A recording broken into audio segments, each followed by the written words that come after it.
তো গাইস আমি আছি এখন আসামের ধুবড়ী জেলার আলমগঞ্জের এই বিশাল ইজতেমায়। ইজতেমার আজকে শেষ দিন, একটু পরেই মোনাজাত হবে। সো আমি এখন ড্রোন ক্যামেরা দিয়ে পুরো ইজতেমার জায়গাটা আপনাদেরকে দেখানোর জন্য চেষ্টা করব।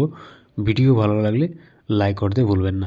এইভাবে বলা হচ্ছে যে আজকে জমিনের উপরে যখন মেহনত করা হলো, তো কিছু লোহা, তারপরে সোনা, তারপরে যত মেহনত হলো তত কিমতি দামি দামি জিনিস জমিন থেকে বের হতে লাগলো। এটা কোন জিনিসের উপরে? মেহনতের উপরে। যত বেশি আমরা মেহনত করব তত বেশি আমাদের সামনে জিনিসটা খুলে আসবে। সাহাবারা সেই মেহনত করেছিলেন দিনের উপরে, আল্লাহ তাআলা ওনাদের সামনে মুকাশফা করে দিয়েছিলেন। জান্নাত তাদের সামনে নিয়ে এসে জান্নাত তাদের সামনে হয়ে গিয়েছিল। হযরত হারিস রাদিয়াল্লাহু তাআলা আনহুকে আল্লাহ নবী বললেন, কাইফা আসবাহতা ইয়া হারিস, হে হারিস তুমি সকাল কোন অবস্থায় করছো? তখন হারিস রাদিয়াল্লাহু তাআলা বললেন, তোমার মাইক নেই না? আমি তো একজন পরিপূর্ণ মুমিন হিসেবে আমি সকাল করেছি। তাহলে সব দিতাম যাও একটা আলামত হয়েছে। হ্যাঁ মাইক মোবাইল লাগায়া। হ্যাঁ এইটা আমি দেখতেছি জান্নাতীরা জান্নাতের ভিতরে একজন অপরজনের সাথে সাক্ষাৎ করছে। हमारा काट है इसको आगे आगे से रहा है टाइप है क्या যে চিল্লাইতেছে, তাদের চিল্লানোর আওয়াজ আমার সামনে, তাদের চিৎকারের আওয়াজ আমার সামনে আসে। এটাই হলো তারা সাহাবা কেরাম এত বেশি আলোচনা করেছে যে তাদের জন্য জাহান্নামের স্বপ্ন চিত্র তাদের সামনে চলে আসে।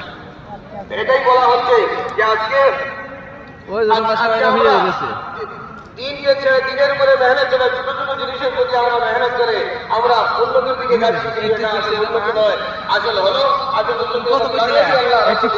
এই দিনের উপরে রেখেছেন। এই জন্য আমরা এই দিনের উপরে নিজের জান মাল সময় লাগানো ইনশাআল্লাহ।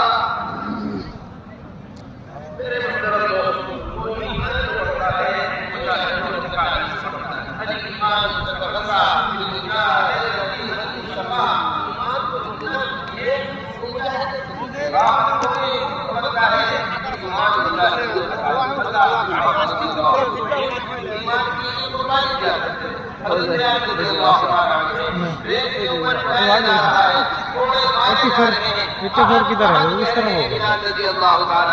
ये ईमान के बढ़ाने का जरिया है। जितनी तकालीफ में आदमी रहेगा इतने ईमान को तरक्की रहेगी। इसलिए ईमान को बनाने के लिए सबसे पहली मेहनत है। हुजूर अकरम सल्लल्लाहु अलैहि वसल्लम ऐसे अपने आप को मेहनत करके सिखाया करते थे। अल्लाह जल्ल जलालुहु अम्मा नवालुहु को तरस आ जाया करता था इस मेहनत के ऊपर।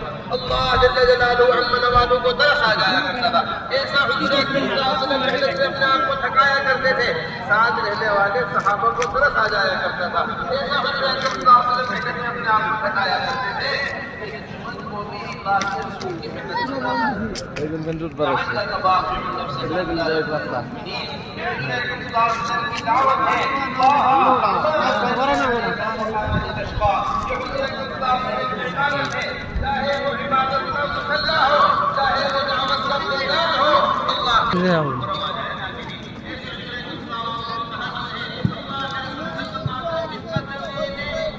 এনে ভালো হয়েছে, এনে চিজে ভালো হয়েছে। চাও কারণ জায়গা আই গেছে না, এখানে আসতে 1.5 ঘন্টা লাগতো বুঝছো।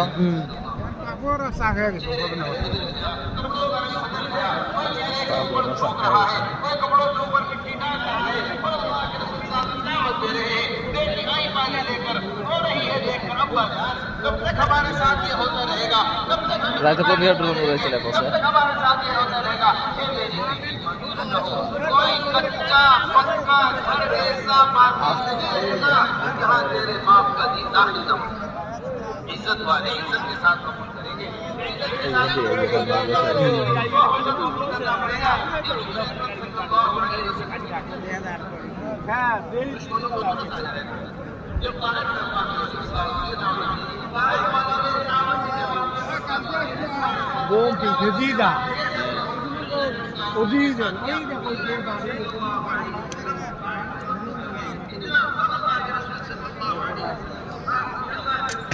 তো এর তো আসল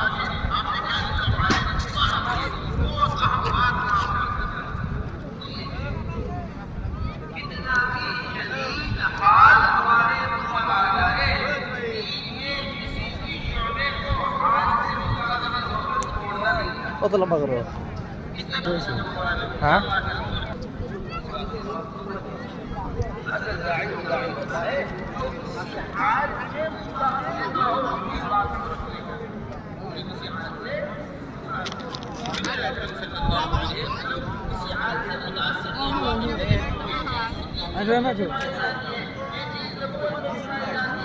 কোনো মান আছে